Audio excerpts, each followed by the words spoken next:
अगली समस्या कर लेते हैं, महंगाई। महंगाई समस्या है कि नहीं है? बताओ जी, है? बहुत बड़ी समस्या भाई साहब कह रहे हैं। चलो जी बताओ, क्या क्या महंगा हो गया? 1 किलो का वजन घट गया कि बढ़ गया? उतना ही है। 1 किलो गेहूं में रोटी कम बने कि ज्यादा बने? उतनी बने। 1 मीटर कपड़ा उतना ही है कि कम ज्यादा हो गया? तन पे कपड़ा उतना ही लगा है कि पहले जितना है कि ज्यादा लगा है? उतना ही लगा है। अच्छा, आदमी ने एक खाट का 6 फुट बाय 4 फुट की जगह चाहिए, उतनी चाहिए, ठीक है जी, 6 बाय 3 की, या उससे ज्यादा चाहिए आदमी ने सोने में? 6 बाय 3 की ही चाहिए उसने। 1000 साल पहले भी इतनी चाहिए कर दी, 1000 साल बाद भी उसको इतनी जरूरत पड़ेगी। गलत है कि सही है? जब उसको शरीर को जितनी कैलोरी ऊर्जा, जितने ग्राम गेहूं तक मिला, उतने कैलोरी ऊर्जा 1000 साल पहले मिला कर दी, उतनी आज मिला, उतनी 1000 साल बाद मिलेगी। यानी घर में अगर एक आदमी की जो कैपेसिटी है, जो कम खाने वाला है, दिन में 200 ग्राम से ज्यादा आटा नहीं खा सकता, मतलब राशन नहीं अनाज नहीं खा सकता, और जो बढ़िया खाने वाला, तगड़े मोटी रोटी, मजबूत मेहनत करने वाला, वो आधी किलो से ऊपर नहीं खा सकता राशन। वो तो है ही, वो तो ऑब्वियसली आप मान के चल रहे हैं ना। मैं तो ये कह रहा हूं कि अनाज 400 ग्राम से ऊपर कोई आदमी अनाज खाना हो तो बताओ, नहीं खाता? अच्छा, क्या आप लोगों को पता है कि आपको महंगाई किस चीज की लगी? कपड़े महंगे पड़ते हैं। चलो जमीन के रेट पे भी आ लेते हैं। जमीन के रेट पे आपको बता देंगे, कपड़े महंगे पड़े, समय के अकॉर्डिंग महंगे पड़ते हैं। अच्छा, कपड़ा कौन सा बेहतर होगा, ये कौन तय करेगा? नहीं, आप कैसे तय करोगे? ये तय होगा कपड़े की फ्रीक्वेंसी से। आदमी के शरीर की फ्रीक्वेंसी कितनी है? 60-65 के आसपास, 65 से 75 के बीच आदमी के शरीर की फ्रीक्वेंसी है। मैं आपको एक चीज बता रहा हूं, यदि आप पूरी दुनिया की समस्याओं का समाधान जानना चाहते हैं और सचमुच समस्या के समाधान पर चर्चा करना चाहते हैं, तो हर चीज को 3 टर्म्स में देखना चालू कर दो: energy, frequency, vibration. Energy, frequency and vibration. तो अभी अनाज की जो अपन ने कैलकुलेशन किया, एनर्जी से किया, और अभी हम कपड़े की बात करेंगे तो फ्रीक्वेंसी से करेंगे, वाइब्रेशन से। दुनिया की प्रत्येक वस्तु वाइब्रेटिंग फॉर्म में है, मैं आपको बता रहा हूं। ये दुनिया की हर चीज वाइब्रेट कर रही है। वो जो वाइब्रेशन है, वो अगर उससे, और वाइब्रेशन का और ऊर्जा का एक नियम है, अगर कम ऊर्जा वाली चीज ज्यादा ऊर्जा वाली के पास खड़ी है, तो ज्यादा ऊर्जा से कम ऊर्जा वाली में ट्रांसफर होना चालू हो जाता है। ये नियम है ये। जैसे पानी है ना, एक मतलब 6 फुट ऊंचा हो और एक 2 फुट ऊंचा हो, और अगर कनेक्ट कर दिया जाए तो 6 फुट आड़े से 2 फुट आड़े पर जाना चालू हो जाएगा, जब तक बराबर नहीं हो जाएगा। यही है ना। किसान तो इस चीज को यूज करता ही है बड़े आराम से, पहले से करता आ रहा है ना। नहर में सूंड का लाया ही करें आप, इसी नियम के सिद्धांत पर लगाया करें साइफन का सिद्धांत। तो अब ऊर्जा का नियम क्या है कि ज्यादा ऊर्जा वाली चीज, हाई फ्रीक्वेंसी वाली चीज अगर लो फ्रीक्वेंसी के नजदीक रखी जाएगी तो हाई से लो की तरफ जाएगी। मतलब ऊपर सीधी सी बात है, टेम्परेचर भी है, गर्म चीज को ठंडी चीज को इकट्ठा रख देंगे तो गर्मी जो है वो ठंडी में ट्रांसफर होनी चालू हो जाएगी, तो जो गर्म है वो ठंडी हो जाएगी, जो ठंडी है वो गर्म हो जाएगी। गर्म कटोरा दूध का ठंडे पानी में रख दो, पानी गर्म हो जाएगा, दूध ठंडा हो जाएगा। ऐसे होता है ना, ये नियम है। अच्छा, ये नियम जब चलता है तो हमारे शरीर को, अगर हम लोग, हमारी अगर 65 की फ्रीक्वेंसी मान के चला, तो हमारे शरीर को ऊर्जा कौन सा कपड़ा देगा? जो इससे ज्यादा ऊर्जा का हो, 0 पर होगा तो कुछ नहीं देगा, और माइनस में होगा तो चूसेगा शरीर में से, ठीक है। फिर थके थके से रहेंगे। Nylon, terricot, plastic, polyester, jeans, ये सारे कपड़े नेगेटिव फ्रीक्वेंसी के हैं। 0 तक भी है इनकी फ्रीक्वेंसी। जितनी भी आज के टाइम मार्केट में टी शर्ट्स आती हैं, जितना सारा कपड़ा है, इस सारा का सारा अगर नेगेटिव फ्रीक्वेंसी का होगा, या अगर आपने कोई ऐसा धागा ले रखा है कॉटन का जो बीटी कॉटन से बना है, बीटी कॉटन जेनेटिकली मॉडिफाइड है, जीएम है, उसका भी माइनस में है, मशीन से बना हुआ है, तो अगर ये पहनोगे तो आपकी ऊर्जा खींचेगी या आपको ऊर्जा मिलेगी? खींचेगी। यानी कि अगर आपको अपने शरीर को हेल्दी रखना है, उसको वाइब्रेटिंग रखना है, उसको हाई फ्रीक्वेंसी पे रखना है, उसको सांस लेते हुए रखना, शरीर सांस लेता है, अगर हमारी खाल अपनी स्किन को हेल्दी रखना है तो उसके लिए आपको अपने शरीर से ऊपरली ऊर्जा का कपड़ा पहनना पड़ेगा। और उससे ऊपर की ऊर्जा का कपड़ा है मिनिमम, कम से कम आपका देसी कपास का बना हुआ कपड़ा, देसी कपास से बना हुआ धागा। ठीक है, समझ में आ रही है? देसी कपास का मेरे ख्याल 100 के करीब है फ्रीक्वेंसी, 100 से ज्यादा है। और अगर आप मलमल की बात करें तो 1000 है। ना इसकी लिनन की, लिनन 2000। लिनन अलग है, लिनन की तो 2000 है, 1000-2000 है, उसकी तो इतनी ज्यादा है। इसलिए तो बड़े बड़े अमीर लोग लिनन के पैर हैं, वो पल्ले वाले ऐसे ऐसे करते रहे नेता लोग, वो महंगा भी तो इसलिए दे रहे हैं। उसका अलग प्रोसीजर बता देंगे। ठीक है, अब वैसे सर्च कर लियो फिलहाल तो, अभी तो गूगल पे सर्च कर लियो फ्रीक्वेंसी मापन वाले प्रोसेस में अपने, फिर अगली ट्रेनिंग में देख लेंगे पहले लेवल की, आज तो पहला ही दिन है। हाँ जी, क्लियर हो गया? अगर आप अपनी देसी कपास का बना हुआ कपड़ा यदि आप पहनते हो तो, अब देसी कपास के साथ ठगी कैसे हो रही है, अब इस खेल को समझो आप। 1 किलो कपास अगर हमारे पास है, देसी कपास की बात कर रहा हूं अब मैं, 1 किलो कपास से जो रुई निकलती है लगभग 350 ग्राम रुई निकलती है। क्यों जी, किसान लोगों को पता है? किसी को मालूम है इस बारे में? जो कपास के इतनी निकला ना जी, है जी, तीसरा हिस्सा वही 350 ग्राम। 1 किलो कपास से 350 ग्राम रुई निकलती है, उससे पूनी बनती है, पूनी से धागा बनता है। कोई वेस्टेज बीच में नहीं होता, बीच में जो होना होता है शुरू में हो लेता है, वो जो उड़ता है प्रोसेस। यानी 1 किलो कपास से कितना धागा बनता है? 350 ग्राम। और उसमें कपड़ा कितना बनेगा? 350 ग्राम। 350 ग्राम कपड़ा कितना होता है? 1 मीटर। अपने देश के साथ सबसे बड़ी ठगी क्या होती है, और किसान के साथ सबसे बड़ी ठगी क्या होती है, कि उससे कपास तो वजन में ली जाती है और कपड़ा मीटर में दिया जाता है। अगर वो अपना कपड़ा भी वजन में ही तोलने लग जाए तो 1 किलो कपास में 1 बाई 1 मीटर, यानी 1 मीटर लंबा 1 मीटर चौड़ा कपड़ा बन जाता है। एक आदमी का कुर्ता पजामा कितने में बनता है? 5 मीटर में बन जाता है, यानी 5 किलो कपास बहुत है। 5 किलो कपास कितने, क्या रेट है जी कपास का? 7500 है, 6 से नीचे नीचे, यानी कि 60 रुपए किलो आप मान के चले तो 5 किलो कितने का हो गया? 300 रुपए का। 300 रुपए में हाई फ्रीक्वेंसी पे वाइब्रेट करने वाला जेन्युइन शानदार कपड़ा तैयार हो सकता है। और यदि आपको कपड़ा बनाने की विधि आती हो अपने हाथ से, तो डेली का 20 मिनट कपड़ा बना के आप अपने पूरे परिवार का 1 महीने में कपड़ा बना सकते हो। देसी कपास अपने पास हो, हाथ से कपड़ा बनाने की मशीन अपने पास हो, 1 महीने में पूरे परिवार का कपड़ा आप अपने घर पे बना सकते हो। बीज खत्म किया गया है, हो नहीं गया है, क्योंकि यह बात उनको पता है कि अगर किसान को यह बात, यह कैलकुलेशन किसी बच्चे ने उनके समझा दी तो खेल सारा बिगड़ जाएगा इनका, कि तोल का और माप का खेल और बनने का और बनाने का खेल अगर यह पता चल जाए। पैसे की खासियत यह है कि पैसे ने इकट्ठा होना होता है। गांधी जी कहा करते थे कि पैसे की आदत है अकुमुलेट होने की, कि जहां पैसा रखा होगा अगला पैसा उसी में जुड़ेगा, अगला पैसा उसी में जुड़ेगा, अगला उसी में जुड़ेगा, वो जुड़ता रहेगा। अब इसके रास्ते अपने पास है, पूरे समाज के पास, कि एक तो तय कर लो कि कंपनी वाले के पास पैसा इकट्ठा करना है, सबके इकट्ठा करके यहां इकट्ठा करना है, या सबके घरों में इकट्ठा करना है।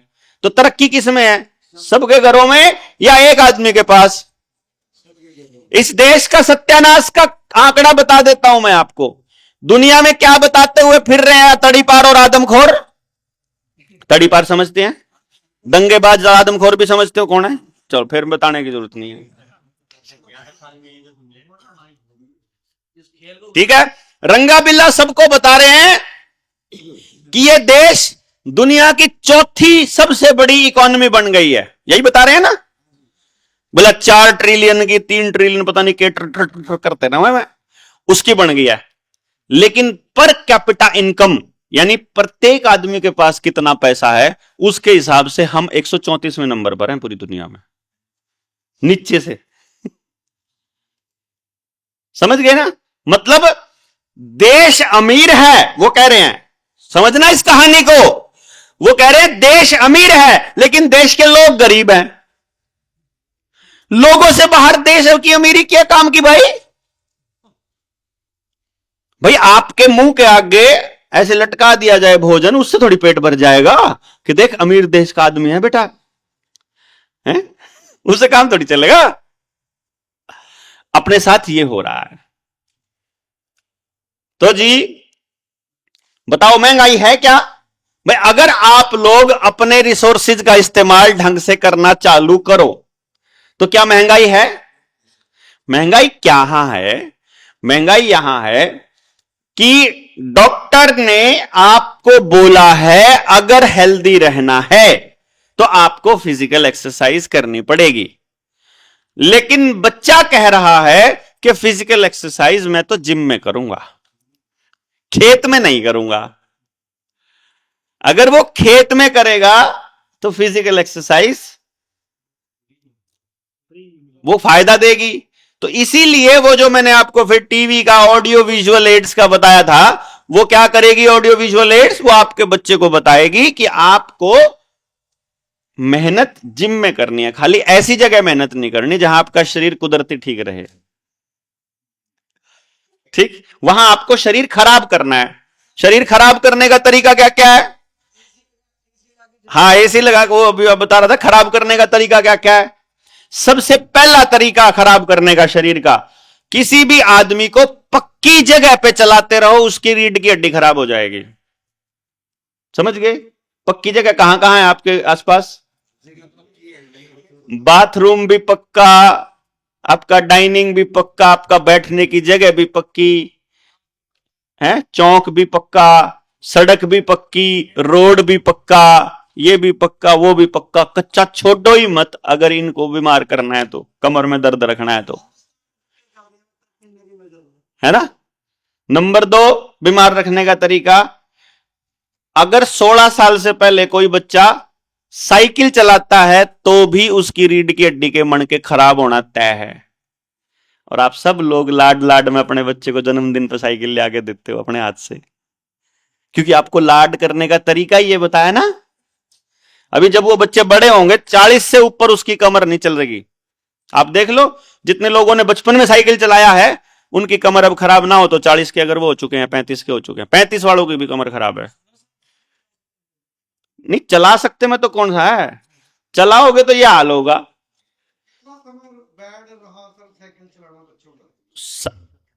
बस कितना समय, मतलब कितनी देर तक डेली चलाए? तो देखो भाई स्लो पॉइजन है, आपने कितना इनटेक किया इसके ऊपर आपकी बॉडी कितना एडजस्ट किया, कितने शॉकर कितने मजबूत रहे, कैसी जगह पे, उसके ऊपर डिपेंड करेगा, है कि नहीं। हर एक शरीर, हर एक जगह का, हर एक साइकिल का अपना अपना मॉडल, अपना अपना तरीका रहा है। तो अब आप ही बताओ मुझे, आप अगर बच्चा बना ही कच्चे में दौड़ने के लिए है, बना ही इंसान कच्चे में नंगे पैर दौड़ने के लिए बना है। तीसरा तरीका है उसके घुटने खराब करने हो तो उसको पक्के पे चलाओ और जूते पहनकर चलाओ। जितना मोटा सोल होगा उतने जल्दी घुटने खराब होंगे। इसलिए हमारे बुजुर्ग पागल नहीं थे कि वो जूती पहनते थे, और वो भी चमड़े की, ताकि चमड़ा ही चमड़े के साथ टच में रहे, तो जो धरती से जो भी लेना है वो मिलता रहे, इवन जूती पहने हुए भी। फ्रीक्वेंसी मैच हो रही है ना, चमड़े, चमड़ा और धरती। हाँ तो चमड़ा ही नहीं, अभी तो चाम है। हाँ धरती से जो मिलना है वो चमड़े से ही मिलेगा ना। वो तो प्लास्टिक का सोल भी नहीं लगाते थे नीचे, इन्होंने सबसे पहले अपनी महिलाओं को प्लास्टिक के जूते दिए कि गोबर में काम करने के लिए, कि गोबर उठाओ तुम लोग, ये प्लास्टिक वाले पैर लिया करो, प्लास्टिक वाली पहनो वहां, ताकि धुल जाती है बड़े आराम से। यही कह के दी थी ना कि धोने में आसानी रहती है। फिर वो ऐसी प्लास्टिक घुसी कि अब आपके बाथरूम में भी प्लास्टिक, घर के बर्तनों में भी प्लास्टिक, सारी दाल भी प्लास्टिक के अंदर है। और ये आपको नई रिसर्च बता देगी, जितने बच्चे पढ़े लिखे हैं, कि आप जो भी आइटम प्लास्टिक की चीजों में डालते हो उनमें नैनो प्लास्टिक बॉडी के अंदर जा रहा है, जो कैंसर कर रहा है? ठंडी और गर्म दोनों। हाँ जी, हाँ, लकड़ी की खड़ाओं, और उनमें भी वो कील लगी होती थी, वो कील उसका लोहे की कील जो है वो धरती से कनेक्शन बनाने में काम करते हैं, अर्थिंग का काम करे ना लोहा। कितने साइंटिफिक थे अपने बुजुर्ग, और उन्होंने अपने साइंटिफिक टेम्परामेंट को देखा और हमारे दिमाग को ब्लॉक करके, हमको अपनी सभ्यता से दूर करके, और हमको पकड़ा दिए कंपनी के जूते। क्योंकि 21 दिन तक आपको टीवी ने बताया, अखबार ने बताया कि जूते ये हैं। एक पतले से स्लिम सी छोरी आवेगी, टाइट सी पैंट पहरी हुई, वह बाज के दिखावेगी, काना में हेडफोन ला के चलते हुए वह दिखाओगी, ये होती है जॉगिंग, ऐसे करते हैं जिम में, ये इसलिए पहनने हैं जूते, ऐसे पहनने। फिर बच्चा भी लेकर आओगा, फिर पीछे दे फटाफट, मैंने जिम में जाना, जिम खातर लेकर आऊंगा ट्रैक सूट, है ना। और वो फिर ऐसे ही हेडफोन भी लेके आएगा, बिल्कुल वैसे ही, फिर वैसे ही चलेगा, थोड़े दिन तक तो चलेगा, फिर असली फिर आ जाएगा बेचारा वापस। उसको ये भी नहीं पता है कि जो भी इंसान कानों के ऊपर हेडफोन लगा के कुछ भी सुन रहा है, जितनी देर भी सुन रहा है, वो समझो अंदर के ड्रम को खराब कर रहा है। कानों के अंदर एक ड्रम होता है, इलास्टिक ड्रम होता है। आप सोचो कि बाहर कोई ड्रम रखा है और उस पर लगातार आप ऐसे मारते रहो डायरेक्ट, तो खराब हो जाएगा कि नहीं, ढीला हो जाएगा ना वो। इसीलिए ज्यादातर हेडफोन लगाने वाले बच्चों को सिर में दर्द रहता है, माइग्रेन की दिक्कत रहती है, कान भरे भरे से रहते हैं, सुनाई ठीक से नहीं देता है, नौजिया सा फील होता रहता है, सुस्ती सी रहती है। Everything is vibration. मैंने फिर वही बोला, vibration, frequency and energy. Clear समझ में आ रहा कि नहीं आ रहा? तो हाँ, अभी भाई साहब कह रहे हैं अब आ रहा है कि अभी बोला कि जमीन के रेट महंगे हो गए हैं। मुझे सिर्फ इतना बता दो कि अगर किसी 1 एकड़ में आज से 1000 साल पहले कोई देसी बीज 20 क्विंटल अनाज देता था और उसमें कोई केमिकल ना पड़ा हो जमीन में, और वही बीज आज कितने क्विंटल देगा? जमीन से जितना पोषण उसको मिलना उतना ही देगा ना। चलो 1000 साल पहले 1 एकड़ इतना था, आज 1 एकड़ छोटा हो गया कि बड़ा हो गया? उतना ही है। जमीन उतनी ही है, फसल उसमें उतनी ही होगी, चीजें उसमें उतनी ही पड़ेंगी, अनाज उसमें उतना ही होगा, भवन बनाना है उतना ही बनेगा, उसमें जो काम करने उतने ही बनेंगे। ठीक है जी। फिर ऐसा कैसे हो गया कि आज से 35 साल पहले 1 एकड़ जो है वो 1 लाख का या 2 लाख का था, या 25 साल पहले 1 लाख का 2 लाख का किला आज 2 करोड़ का हो गया? 600 रुपए का किला 6 करोड़ का हो गया। इसका यह मतलब नहीं है कि किला 6 करोड़ का होगा, इसका यह मतलब है कि पहले जिस किले को कमाने के लिए आपको 600 रुपए कमाने पड़ते थे, आज उसी किले को कमाने के लिए आपको 6 करोड़ कमाने पड़ेंगे। आपकी मेहनत की कीमत कम हुई है, किले का रेट नहीं बढ़ा।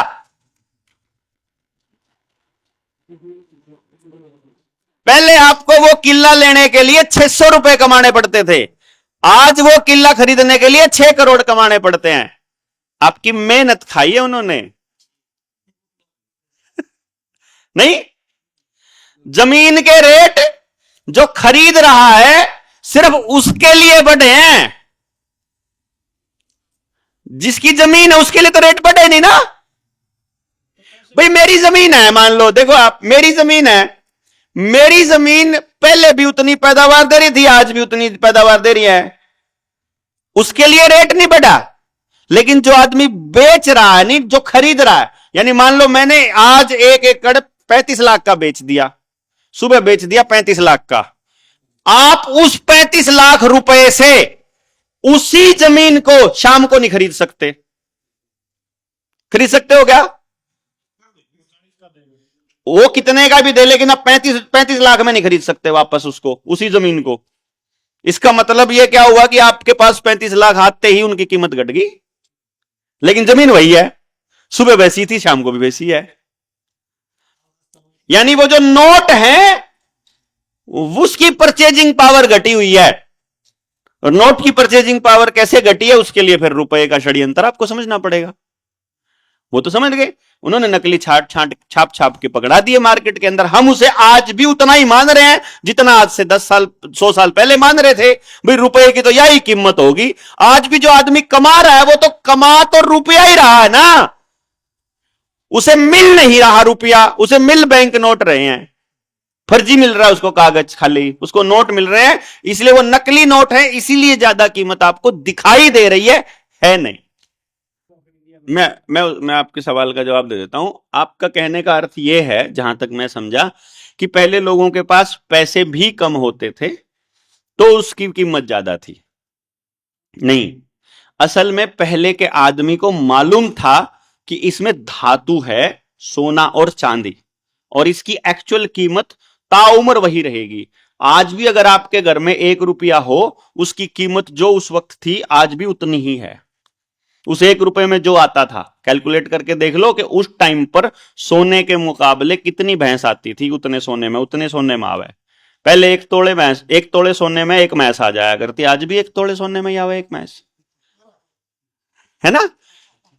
10 रुपए में 1 भैंस आया कर दी, तो वो रुपए की कीमत तो कम ज्यादा हुई, वो तो रुपया तो उतना ही है ना।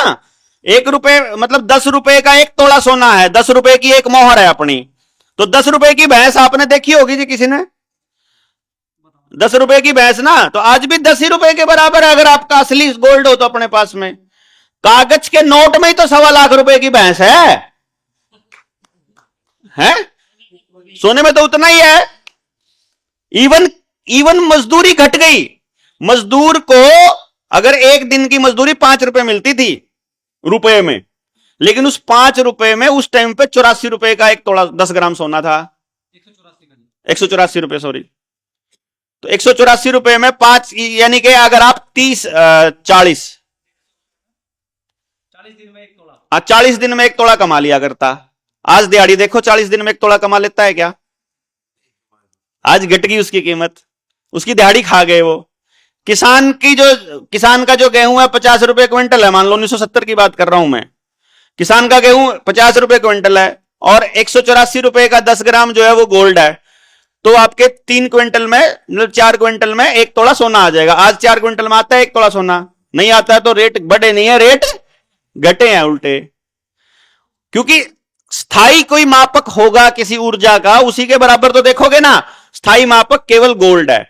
इसलिए पूरी दुनिया में जब सारी करेंसी फेल हो जाती हैं, सारे देश जब फेल हो जाते हैं, सबकी मुद्रास्फीति खत्म होगी, बोला संसार नहीं रहे, न्यू हो गए, युद्ध हो गए, महंगाई होगी, फलाना हो गया, तो जो तेल के देने वाले लोग हैं या दूसरा सामान देने वाले लोग हैं, वो आपकी करेंसी लेना बंद कर देंगे। वो बोलेंगे अब हम गोल्ड में करेंगे ट्रेड आपस में। वो फिर सोना ही लेते हैं, है ना।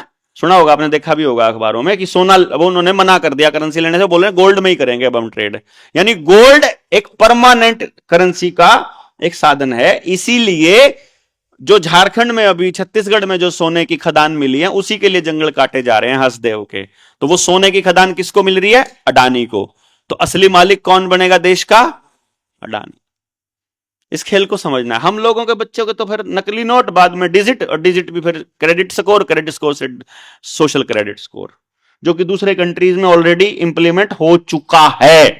यानी वहां तो जो बालक गया हो तो गुलाम समझो कन्फर्म है जाते ही। चलो जी, बात ठीक है कि गलत है? महंगाई बढ़ी है क्या? आपको महंगाई नहीं बढ़ी है, आपकी मेहनत को खाया जा रहा है। नहीं समझे क्या? मेहनत को खाने का तरीका क्या है? मेहनत को खाने का तरीका बता देता हूं, अभी आपको आइडिया दे देता हूं। मेहनत को खाया, आप में से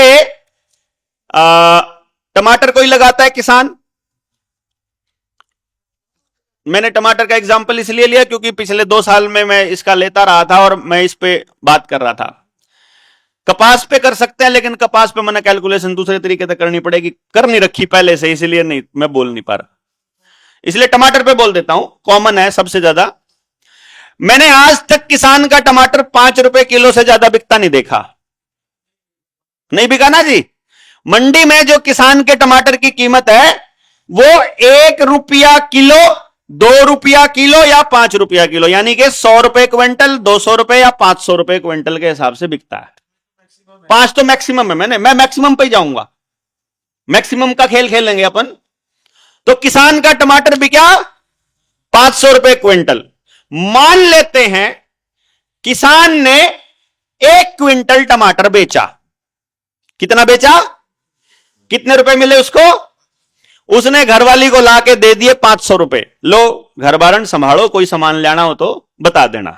ठीक है जी, घरवाली ने वो 500 का नोट रख दिया। थोड़े दिनों के बाद अडानी को मिल गया 1 लाख करोड़ का लोन। उसने मार्केट से सारा टमाटर उठा के रख लिया अपने गोदाम में। लोन तो उसको मिल जाएगा ना, ऐसे डिजिट तो ट्रांसफर करने हैं खाली, तो उसको टमाटर मिल गया। उन्हें देने भी नहीं वापस। ठीक है, अब वो जब सारा टमाटर मार्केट से गायब हो चुका है तो टमाटर होना शुरू होएगा महंगा। मैंने पिछले से पिछले साल टमाटर देखा है 200 रुपए किलो बिकता हुआ। आपने भी देखा होगा 200 रुपए किलो जी। अब पंडित जी ने कह दिया जी तेरे 60 तैयारी है, लग रही है तेरी तो उल्टे दिन लग रहे, तेरे तो ग्रह ठीक करने पड़ेंगे। वो बोला जी क्या करना पड़ेगा? जी सत्यनारायण की कथा को आनी पड़ेगी। तो सत्यनारायण की कथा या भंडारा करना था, हलवाई ने जाके कह दिया भाई बढ़िया भंडारा करना पड़ेगा, नहीं तो फिर मतलब कंजूसी करेगा तो गड़बड़ हो जाएगी। उन्होंने बोले ठीक है भाई, पंडित जी हलवाई तक है, बता भाई बढ़िया सी सब्जी बनानी हो तो क्या क्या लाना पड़ेगा। उसने सारा सामान लिख दिया, उसने लिख दिया, साथ में उसने टमाटर भी लिख दिया हलवाई ने, और उस टाइम पे 200 रुपए किलो लिए टमाटर। अब वो जो किसान है वो अपनी घरवाली को बोलता है कि वो जो टमाटर बेच के पैसे लाया था मैं दे दे। लिया तो गणा ही था वो, पर मैं उसी 500 रुपए की मान लेता हूं। उसी 500 रुपए में अगर वो टमाटर लेने जाए तो कितना मिलेगा अब उसे? 2.5 किलो, है ना? देखो कमाल की बात, उस टमाटर में रस भी उतना ही है, उसको उगाने में जोर भी उतना ही लगा, लेकिन किसान का 100 किलो टमाटर 2.5 किलो बना दिया 1 मिनट में, और 500 रुपए न्यू के न्यू है। हमें कह दिया डिमांड एंड सप्लाई। हाँ, मैं कह दिया डिमांड एंड सप्लाई। समझ आई जी किसानों? आपका 100 किलो टमाटर एक झटके में 2.5 किलो बना दिया, जैसे जादू छू बोला गायब। सारी मेहनत करी कराई पानी फिर। इसी तरह अनाज में हुआ, आपसे ले रहा है वो 20 रुपए किलो अनाज, फिर वो सड़ाता है, उसको सड़ाने के बाद उसका वो ब्रेड बनाता है, और आधा किलो ब्रेड का पैकेट 65 रुपए का मिलता है, 130 रुपए किलो। आप इसे गेहूं लेके आप ही को सड़ा के उल्टा 130 रुपए में आपको दे रहा है। ओ तेरे की, आपसे 1 रुपया किलो टमाटर लेता, 250 रुपए किलो की सॉस बेचता है, उल्टा केमिकल भी मिला के देता है। आपकी मूंग की दाल क्या रेट बिकती है, और शाम को जो बच्चे आपके पैकेट खोलते हैं वो कितने की मिलती है? कैलकुलेट तो करके देखो, नमक की तो मिलाता है खाली। क्यों जी? कॉटन सीड ऑयल में तड़ के वापस आपको दे रहा है। इसी तरह नहीं, लूटनी है, हम लोगों की नासमझी, हमें पता नहीं उसका करना क्या है। मैं ये कह रहा हूं फिर से, किसान को ये पता नहीं है, उसने जो गेहूं उगा दिया, जो जीरी उगा दी, जो चोना उगा दिया, उसका करना क्या है उसको पता नहीं है। अगर उसको केवल इतना बता दिया जाए, यानी जब आप सब लोगों को यह बताने के लिए गांव में जाओगे कि तुमको सबका बराबर सम्मान करना है, तो यह भी तो बताने चले जाओगे कि तुमको अपने गेहूं का क्या करना है, यह भी तो साथ में बता दोगे, तभी तो ट्रेनिंग की जरूरत है। भी गेहूं का करना क्या है, इसका हमको गेहूं कैसे करनी है, कैलकुलेट तो करके देखो मेरे दोस्तों। अगर आपके घर में 5 आदमी रहते हैं तो डेली का आपका 2 किलो अनाज लगना है यार। ज्यादा से ज्यादा की कह रहा हूं, मेहमान का समेत, मेहमान भी आते रहे रोज की रोज। या लगता है क्या 2 किलो से ज्यादा अनाज? महीने में कितना लगा? 60 किलो। 12 महीने में कितना लगा? 4 क्विंटल है। 12 से 84, 7 8 9 क्विंटल, वो 10 क्विंटल की टंकी चल जाती ना 5 लोगों में। 10 क्विंटल की लोहे की टंकी होती है अपनी, जो घरों में रखते हैं नॉर्मल, पूरा साल चलती है ना, और बच भी जाता है अगले साल का। गलत है कि सही है? 10 क्विंटल का अनाज कितने का बिकेगा? 20,000 का। 20,000 पे चला के दिखाओ पूरा साल। अरे 2 दिन भी ना चला यार, घर तक आंधे आंधे साफ हो ले।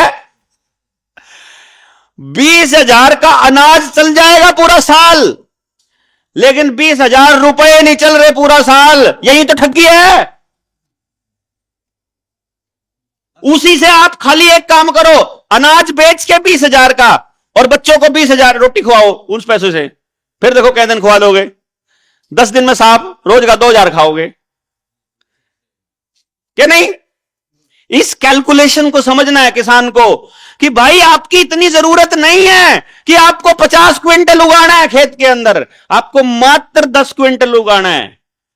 और जब उद्योगपति को खाने के लिए कुछ नहीं मिलेगा, वो तो पैर पकड़ता हुआ आएगा, माई बाप जिस मर्जी रेट दे दे, भूखा मर गया। नहीं क्या? आप बताओ ना।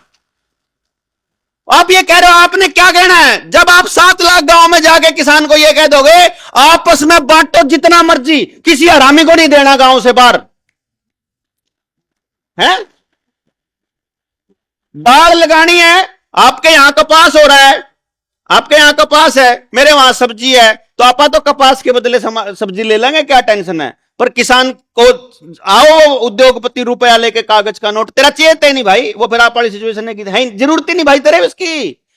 मुझे जो चाहिए वो सिर्फ गोल्ड। महाराष्ट्र में आज भी एक गांव है जहां कोई ट्रेडिंग पैसे में नहीं होती, सिर्फ चांदी में ट्रेड करते हैं वो लोग। अगर उधार लेने आएगा तो चांदी ही उधार देता है, चांदी ही ब्याज लेता है, चांदी में लेते हैं। अभी 4 भाइयों का बंटवारा हुआ था वहां, अपने एक साथी है वहां पास में, वो कह रहा था बोला जो 4 भाइयों का बंटवारा हो गया, पुराने मकान से नए मकान में पैसे शिफ्ट कर रहे थे, तो बैलगाड़ियों में चांदी लाद के उन्होंने अपने घरों में शिफ्ट करी थी। इतनी चांदी है हर घर के अंदर, अभी भी, इस वक्त भी। आज 2025 के टाइम पे भी कह रहा हूं मैं, क्योंकि वो प्योर प्योर धन है, वो अनाज प्योर धन। भैंस है, मान लो आपके घर में भैंस हो गई, आपके घर में 1 लाख रुपए की भैंस ले ली, वो 10 महीने में 11 महीने में ब्याजेगी, और उसके 2 साल में तैयार हो जाएगी अगली भैंस, तो वो 1 लाख रुपया 2 साल में डबल हो गया आपका। हो गया कि नहीं हो गया जी बताओ? कोई बैंक इतना जबरदस्ती इतना फास्ट डबलिंग नहीं करता। और घर में ऑन लग रहा पड़े पड़े, अरे 1 लाख रुपया घर में रखो के पता अगले दिन आके नु कहता बोला कल से तुम्हारा रुपया जो है लीगल टेंडर नहीं रहेगा, फिर जाओ टोन दो ना बैंक में जमा करा दे, कोई ले लो भाई, कोई ले लो, कोई ले लो। ठीक कह रहे हो जी, ठीक कह रहे हो। वो ये कह रहे हैं आपके उगाने की जरूरत नहीं है, अमेरिका से आएगा, क्योंकि बिल गेट्स ने 3.25 लाख एकड़ जमीन ले ली, और हाँ तुमको अनाज फ्री देते रहेंगे सारी जिंदगी।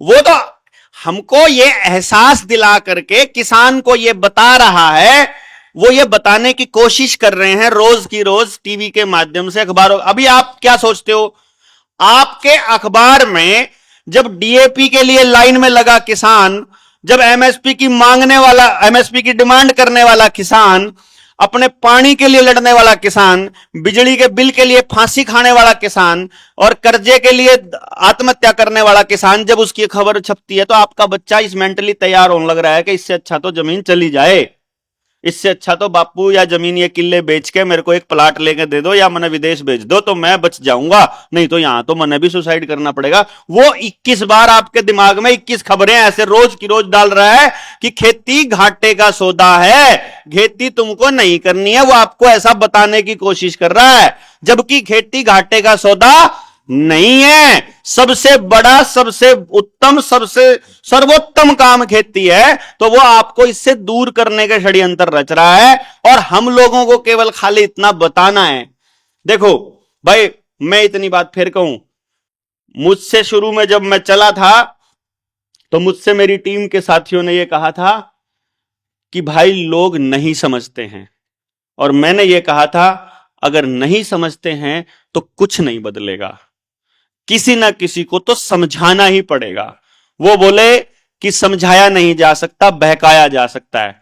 मैं कहा बहका कर केवल गलत रास्ते पर लगाया जा सकता है, अपने पीछे लगाया जा सकता है, अपने पीछे दौड़ाया जा सकता है। सही रास्ता मेरे पीछे नहीं है यार, मुझे जहां जाना है आप सबको वहां नहीं जाना है, आप सबकी मंजिल अलग है, अब सबका रास्ता अलग है, तो मेरे पीछे आने का लॉजिक ही नहीं है। मुझे तो आपको आपके रास्ते पे लगाना है बेसिकली। अगर मेरी समझ अगर सही काम करे तो सबको अपने अपने रास्ते पे लगाना है ना, जिसका भगवान जहां है उसको वहां मिलना है ना, उससे लास्ट में तो परमात्मा से मिलना है ना आप सब लोगों को। तो मेरे वाला जहां है वहां आपके वाला नहीं है ना, वो है तो एक ही, पर रास्ता अलग अलग, आप अलग अलग जगह बैठे। मान लो यहां यो इसको मान लो, यो भगवान मान लो आप। अगर आप लोग आओगे, आपको वहां से आना है, आपका रास्ता अलग है, इनको यहां से आना है, इसका अलग है रास्ता। थोड़ा आगे चल के एक मिल सकता है, एक रास्ता हो सकता है, लेकिन भाई जो जहां आप बैठे हो, जहां आप खड़े हो, वहीं से अलग अलग है। ये तो आप समझो, अपने वो गूगल मैप पे भी जाओगे ना, उस पर भी क्लिक करते हो कि भाई मैंने जाना चंडीगढ़, तो वो न्यू नहीं कहती चल चल पड़े, वो पहले न्यू पूछे कहां खड़ा है, पहले न्यू तो बता भाई, जहां से चलना वो बताना। तो आप लोग कहां खड़े हो पहले तो देखो, वहां से जाना कहां है। वो हो सकता है हम सबकी मंजिल एक हो, लेकिन वहां से जितना सफर आपको तय करना पड़ेगा, मान लो यहीं जहां से भी भाई आपको तय करना पड़ेगा, वो तो आप ही को तय करना पड़ेगा। इसलिए प्राथमिकता ये क्या रहेगी कि भाई हमारी प्राथमिकता है समझाने की, चाहे किसी के समझ में आए चाहे किसी के समझ में ना आए, आई डोंट केयर। मुझे नहीं पता मेरे साथ 4 लोग साथ में देंगे या 40 देंगे, कोई मतलब नहीं। ये तो सारे गवाह हैं, सुरेंद्र भाई तो गवाह है, अपन नहीं रुके एक दिन भी बोलने बिना, हम नहीं रुके और पूरा समझाया, चाहे किसी के समझ में आए चाहे ना आए। आप लोगों में से 10 को आए, 100 सारे 100 को आए, 200 को आए, आई डोंट केयर, मुझे कोई मतलब नहीं। लेकिन मैं ये बता रहा हूं, this is the only way, this is the only way. तो कैलकुलेट तो करो, आपको चाहिए कितना। 10 क्विंटल के हिसाब से पूरे गांव में अगर 1000 घर हो तो 10,000 क्विंटल चाहिए ना, खाली कितनी एकड़ जमीन चाहिए उसके लिए, इतनी एकड़ जमीन गेहूं की हो गई, इतनी ही आपको, मतलब इससे आधी चावल की चाहिए। क्योंकि अगर गेहूं खाओगे तो चावल नहीं खाओगे, चावल खाओगे तो गेहूं नहीं खाओगे, जितना अनाज उतना ही खाओगे ना, 400 ग्राम ही। समझ रहे हैं बात को आप मेरी? यानी उतनी जमीन पे आपका उससे आधी जमीन चाहिए, यानी जितना आप गेहूं का कैलकुलेशन करोगे उससे आधी जमीन में पूरे गांव के हिस्से का हो जाएगा। फिर दाल सब्जी, ठीक है, फिर आपका कपास कपड़े के लिए, और फिर सॉस चटनी के लिए, गुड़ के लिए गन्ना, मीठे के लिए गन्ना, और जो सिर्फ नमक के अलावा आपको गांव में कुछ भी लाने की जरूरत नहीं। क्या जरूरत है बताओ? एक्चुअली जरूरत नहीं है, नमक की भी जरूरत, हाँ, वो बना भी सकते हैं, है ना, ठीक है, बन भी जाएगा तो उसकी भी जरूरत नहीं है। तो जब हमें किसी की जरूरत नहीं है तो क्या हमें पैसे की जरूरत है? भाई चलने के लिए जो साधन है हमने अपने बच्चों को बनाना सिखा देना है। मैं आपको बता रहा हूं, कोई किसान अपना ट्राई करो, जनरेटर है जी, किससे चलता है जनरेटर? फ्यूल से चलता है। अगर वो घूम जाए तो बिजली बना देगा? अगर वो सिर्फ घूमने से ही तो बिजली बन जाएगी? भाई आप वो हवा से घुमा लो, टरबाइन है पानी वाली उससे घुमा लो, या कोयले वाला है टरबाइन उससे घुमा लो, सिर्फ घूम जाए बिजली बन जाएगी ना। अब मुझे ये बताओ कि बैटरी में एनर्जी स्टोर है, वो एसी में कन्वर्ट हो सकती है? इन्वर्टर से हो सकती है। वो एसी किसी मोटर को चला सकता है? उस मोटर पर पटा चढ़ा के डायनेमो को घुमाया जा सकता है, डायनेमो घूम के बिजली बना सकता है और बिजली स्टोर करी जा सकती है। 1 रुपया लगना नहीं यार। फ्री एनर्जी का कॉन्सेप्ट आपने कर रखा है, दुनिया ने कर रखा है, जिसका अकल है। जरूरत ही नहीं है यार बिजली कनेक्शन की, कोई बिजली कनेक्शन की आवश्यकता नहीं है। लेकिन आपको एहसास दिला रखा है, क्योंकि फिर वो क्या करेंगे, जैसे उन्होंने गुड़ के क्लेसर के का मामले में कर दिया ना, और कुम्हार की भट्ठी के मामले में, कि कुम्हार की भट्ठी तो पोल्यूशन फैला रही है और फैक्ट्री नहीं फैला रही। इधर गुड़, ये गुड़ वाला क्लेसर तो पोल्यूशन फैलाता है, इसके ऊपर तो एफआईआर हो जाएगी, शुगर मिल जो है वो अमृत फेंक रहा है? मतलब ये कैलकुलेशन पराली वाले मामले में देख लो, मतलब ये कैलकुलेशन आपको बता दी गई और आपने मान लिया, क्योंकि आपकी मांग उठाने वाला कोई आदमी नहीं है। आपके यहां डल्लेवाल साहब हैं, आपके किसान नेता हैं, राज्यवाल है, डल्लेवाल है, उगराहा है ना, 3 बड़े नेता आप लोगों के पंजाब में हैं। किसान आंदोलन के दौरान बैठ के 2-2 घंटे बैठ के समझाया, मैंने नाम ले रहा हूं, मैं ऑन रिकॉर्ड उनका इसलिए ले रहा हूं क्योंकि हमें दुख है इस बात का कि जब हम उनके पास गए और हमने उनको कहा कि आपकी बात मानते हैं लोग, केवल समझा तो दो इन किसानों को कि यार नहीं जरूरत है इतना केमिकल डालने की, नहीं जरूरत है इतना पीछे भागने की, आपके पीछे भागेंगे लोग ऐसी बातें करके, एक बार बिठा तो दो एक बारी। मतलब आप यकीन मानेंगे सबको ये लगता है, ये मैं सिर्फ इनकी बात नहीं कर रहा 3 किसानों की, मैंने तो राकेश डकैत को भी, उसको टकैत को भी बोला था हैं, और अपने वालों को भी, चड़ूनी साहब को भी बोला था, सबको बोला था मैंने तो कि यार बैठ के बातें तो करो। अकेला एक नेता था गुरनाम सिंह चड़ूनी, जिन्होंने अपने 2 दिन का शिविर वहां कुरुक्षेत्र में लगा दिया कि भाई आप, मैं किसानों को बिठाऊंगा, आप समझा लो, और समझ में भी आया। पर किसान के साथ दिक्कत क्या है, अब जो बड़ा किसान है वो तो शहर में शिफ्ट हो गया है, उसको तो दुनिया की प्रॉब्लम से कोई लेना देना नहीं है, उसका तो ठेका ही करोड़ों में आ रहा है। और जो छोटा किसान है वो कर्जे से मुक्ति नहीं है, फिर वो पढ़ा लिखा नहीं है। अब हमारी बात 2 दिन सुन तो ली, तो लास्ट में जो कंक्लूजन था किसानों ने क्या दिया, कह रहे यार बलहारा जी बात तो सारी सही है, पर ये तो ऊपर से गई मारी, क्योंकि हमने बता दिया रोथशाइल्ड, रॉकफेलर, न्यू वर्ल्ड ऑर्डर, फलाना ढिमकाना, हमारे भी थोड़ी समझ में थी कि भैया इनके स्तर पर आके समझा दो, थोड़ी सी समझ में रहता है, हम लोगों को भी ऐसे ही अकल आएगी ना भाई, किन लोगों को क्या क्या समझाना है, क्या क्या बताना। तो वो फिर हमने लगा कि चलो कोई बात नहीं, अगली बार फिर मीटिंग करेंगे, तब बात बन जाएगी, तो तब कर लेंगे। पर मैं ये कह रहा हूं कि सब लोग, पॉलिटिकल पार्टी के लोग हों, एनजीओ हों, संगठन हो, किसान नेता हो, सबको यह लगता है कि उनकी जो प्लेट है वो फुल पड़ी है, उससे ज्यादा का वर्कलोड नहीं। हमें कोई कहेगा हम भी नहीं कर सकते, कहीं ऐसा नहीं सोच रहा हो कि हम सारा की मान लेंगे, ऐसा नहीं है।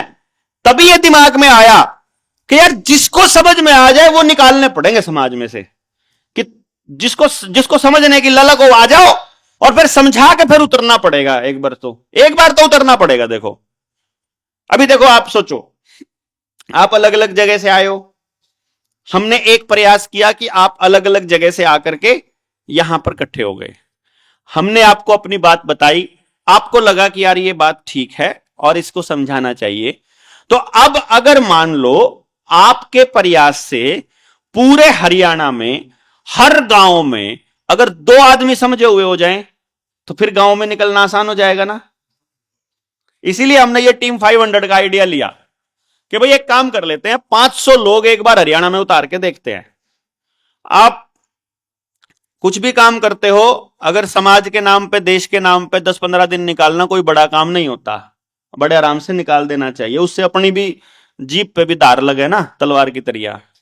भाई पेन्नी हो जीभ तो बात कहनी आएगी है, और सबसे आसान होता है। तो पहले वो क्या करता ना, बोला रहे, वो एक कहावत है ना कि सीखने के लिए ना आमतौर पर आप आगे बिठा दे नाई अपने छोरे ने, अब सीखे नाई का कटे जाट का, अब भाई कटेगा हम। तो यहां आप लोग सीखोगे और गांव में जाकर बात पहुंच जाएगी, और फिर वो पूरी प्रोसेस को, इसीलिए हमने ये कहा कि यार पूरे गांव में उतरना पड़ेगा एक बार, तो सब मतलब चिल्लाना पड़ेगा बेसिकली कि हम ऐसे लोग हैं जो इस मुद्दे पर बात करना चाहते हैं, इस पर समझाना चाहते हैं, इस पर बताना चाहते हैं। आप में से जिस जिसको भी यही चीज समझनी हो या करनी हो, आप आ जाओ। एक बार तो बोलना पड़ेगा भाई, क्योंकि जो जेन्युइन लोग हैं वो सोए पड़े हैं घर पे आराम से, इस चक्कर में सोए पड़े हैं क्योंकि आपने 30-30, 40-40 साल क्रांति की बातें करी, क्रांति की बातें सुनी, जितने क्रांतिकारी आए सब फिर बाद में पॉलिटिशियंस होकर के निकल लिए। या अपने अपने कॉम्प्रोमाइज कर लिए, या फिर कॉम्प्रोमाइज नहीं करे तो डर जाते हैं, एक्चुअली डर जाते हैं भाई। मतलब आप सोच कर देखिए, मेरे मेरी माता और मेरे पिताजी गांव में हैं मान लो अकेले, और मेरे घर पे अगर पुलिस वाले रेगुलर जाने लग जाएं, सीआईडी वाले, और जहां बच्चे रहते हैं वहां भी रेगुलर जाने लग जाएं, तो मेंटल हरासमेंट बहुत ज्यादा हो जाता है। तो फिर आदमी सोचता है यार क्यों चक्कर में पड़ रहा है, जिनके चक्कर में पड़ रहा है वो तो उठते ही नहीं, वो तो सोए पड़े हैं। फिर आदमी ढीला पड़ जाता है, फिर अंदर की आग उसको फिर चुप नहीं रहने देती, फिर सोचता है चल कुछ नहीं से तो कुछ कर ले, फिर वो कॉम्प्रोमाइज करता है। कॉम्प्रोमाइज इसलिए करता है क्योंकि कितना कोई आदमी, कैपेसिटी होती है, एक आदमी की कैपेसिटी होती है। आज हम मैं और वो राजविंदर कैलकुलेशन कर रहे थे, 20 लाख किलोमीटर मैं ड्राइव कर चुका हूं, 20 लाख किलोमीटर। मतलब इमेजिन कर दो आप, मतलब इतना किसी पॉलिटिशियन की गाड़ी नहीं घूमती इतना। और इस 20 लाख किलोमीटर में से मैं, नहीं रेल का, बस का और हवाई जहाज का तो अलग किलोमीटर है, सिर्फ गाड़ी गाड़ी का ड्राइविंग है ये। मेरी पिछले वाली गाड़ी जो होंडा सिटी है 5.5 लाख किलोमीटर तो वो चली है। आपने साइकिल यात्रा भी की है? वो साइकिल यात्रा भी नहीं करी, वो करने की तैयारी थी, वो अब करेंगे वो। लेकिन मैं, वो तो चल 2-4 हजार किलोमीटर ही बनेगी, पर ये जो किलोमीटर है आप सोच के देखो, किसी आदमी का हाथ 20 लाख किलोमीटर ऐसे रहे, दिन में 10 घंटे ऐसे रहे, तो ये जो कॉलर बोन है ये बिल्कुल खत्म हो चुकी है मेरी, क्योंकि ये हाथ ऐसे रहता है ना, या ऐसे रहेगा या ऐसे रहेगा, दोनों हाथ ऐसे करोगे तो या ऐसे रहेगा, तो आप पोजीशन आप बदल नहीं सकते ना, ऐसे ही देखते रहना पड़ेगा ना, गर्दन भी ऐसे ही है। अच्छा टांग भी मुड़ी मुड़ी, अपनी मर्जी से घूमने कोई निकले तो बात अलग है। यानी रोजाना का लगभग 400 से 600 किलोमीटर का एवरेज, मतलब 400 मिनिमम है एवरेज जो है। और कभी कभी तो हम जाते हैं तो 5-5 हजार किलोमीटर एक रनिंग में घूम के आते हैं, मतलब पूरा, जब कई जगह पे ट्रेनिंग्स और वो सारे कार्यक्रम होते हैं तो इस तरह से। अब आप सोच के देखो, और इसमें से मैं आपको ये इसलिए बता रहा हूं कि ऐसे नहीं है कि हम बोलना चालू किया और आपको बात समझ में आ गई, ये सिर्फ मैं आपको ये बता रहा हूं कि मेंटली आपको इतना तैयार होना पड़ेगा कि हो सकता है कि 9 साल तक दिन रात भौंकने के बावजूद भी हमें यह महसूस हो रहा होगा यार उतना नहीं कर पाए जितना करना चाहिए था, या उतना नहीं हो पाया जितना होना चाहिए था। वो महसूस होता है ना अंदर कि यार इतने दिन में तो यार इतने आदमी तो तैयार हो जाने चाहिए थे यार, ये तो मतलब हम शायद समझा नहीं पाए, या फिर हम ये सोचते हैं शायद परमात्मा ने हमारे हाथ से नहीं करवाना होगा, आगे और योद्धा तैयार करके आगे कुछ और करवाना होगा जिससे भी, तो आई डोंट नो, हमें नहीं मालूम है, हमको तो ये भी नहीं पता हमारा, हम जो कर रहे हैं उससे हासिल क्या होगा, हमको तो ये भी नहीं पता। कई बार बोलते हैं देवेंद्र तू करना क्या चाहता है, मेरे को क्या पता, मैं तो आपको ये बता रहा हूं यार ये गलत रास्ते पे हैं हम, और हमें सही रास्ता चुनना है और चुन के अपने बच्चों को बताना है, क्योंकि अगर हम समस्या का समाधान का हिस्सा नहीं है तो हम ही समस्या हैं। मैं समस्या नहीं बनना चाहता अपने बच्चे के लिए, मैं अपने बच्चे के समाधान का हिस्सा बनना चाहता हूं। मैं लोगों को कह रहा हूं अपने बच्चों के लिए कहां तक जाओ, कहां भागोगे, बताओ तो सही। मैं अपने गांव में पढ़ता था, गांव में पढ़ाई नहीं थी, पड़ोस के शहर में पढ़ा लिया, वहां पढ़ाई नहीं मिली तो फिर करनाल भेज दिया घर वालों ने, घर भेज के फिर नौकरी करने लग गया बाहर ही, फिर अब चंडीगढ़ आ गया, अब कहां जाऊं, अब विदेश जाऊं, ओट लेगा विदेश। अरे जिसकी मां ने नहीं ओटा दूसरे की मां क्यों ओटेगी भाई, जहां मैं पैदा हुआ अगर वो धरती मेरे को नहीं ओट सकती तो पुरानी धरती ने के ठेका ले रखा मेरा, नहीं, मतलब वहां जो गड़बड़ है उसको ठीक क्यों नहीं कर रहे हम समस्या से क्यों भाग रहे हैं, और क्या दिक्कत है अगर हम जेन्युइन सच्चाई की बात करें अगर, तो उसमें दिक्कत क्या है कि सबका भला हो जाए, तो अपना ही अपना भला क्यों चाहिए हमारे को, सबका क्यों नहीं चाहिए, मेरे कोई नौकरी क्यों चाहिए, सबको रोजगार क्यों नहीं मिलना चाहिए, मेरे कोई पैसा क्यों चाहिए, सब समृद्ध क्यों नहीं होने चाहिए, मैं ही क्यों ठीक रहना चाहिए हूं, मेरा पूरा गांव स्वस्थ क्यों ना रहे, मुझे ही प्यार क्यों मिले, सबको क्यों ना मिले, है मतलब ये भी तो मानवता है, ये भी तो परमात्मा की मतलब कृति है। इसीलिए तो मैं ये बोल रहा हूं कि भाई और बताओ क्या रास्ता है? क्या अपने अपने हिस्से का ले लेकर अपनी अपनी गुफा में घुस जाएं? मतलब वो रास्ता तो गलत लग रहा है, नहीं फील हो रहा है यार। नौकरी करता था, सरकारी मास्टर, ऑनलाइन पढ़ाता था, यूके, यूएस, शिकागो, लंदन, मौज कर रहे थे अपना, पता नहीं लोग काम करते, 65 फ्रेंचाइजी पूरे इंडिया में थी, लोग काम करते थे, पैसा छपता था, अपने आप आता था। पागल हो गए, दिमाग खराब होगा। गाड़ी का तेरा दौरा पड़ रहा क्या करें, बता तो सही भाई। आप ये बताओ क्या मतलब, मुझे रास्ता गलत दिखाई दे रहा है। मेरा बच्चा 5वीं क्लास में पढ़ता है और वो, अब मेरा ऑफिस था चंडीगढ़ में 38 सेक्टर में, और वो कम्युनिटी टॉयलेट इस्तेमाल करने गया तो मुझे बता रहा है कि पापा जी नीचे ना एक डॉक्टर भैया थे। डॉक्टर भैया थे तने के पता, बोले उन्होंने अपने आप को इंजेक्शन लगाया और वहीं सो गए, और इंजेक्शन लगाया इसलिए डॉक्टर सोचा उसने उन्हें क्या पता वो कैसा डॉक्टर है। फिर एक और डॉक्टर भैया आए, उन्होंने भी लगाया और वो भी सो गए वहीं।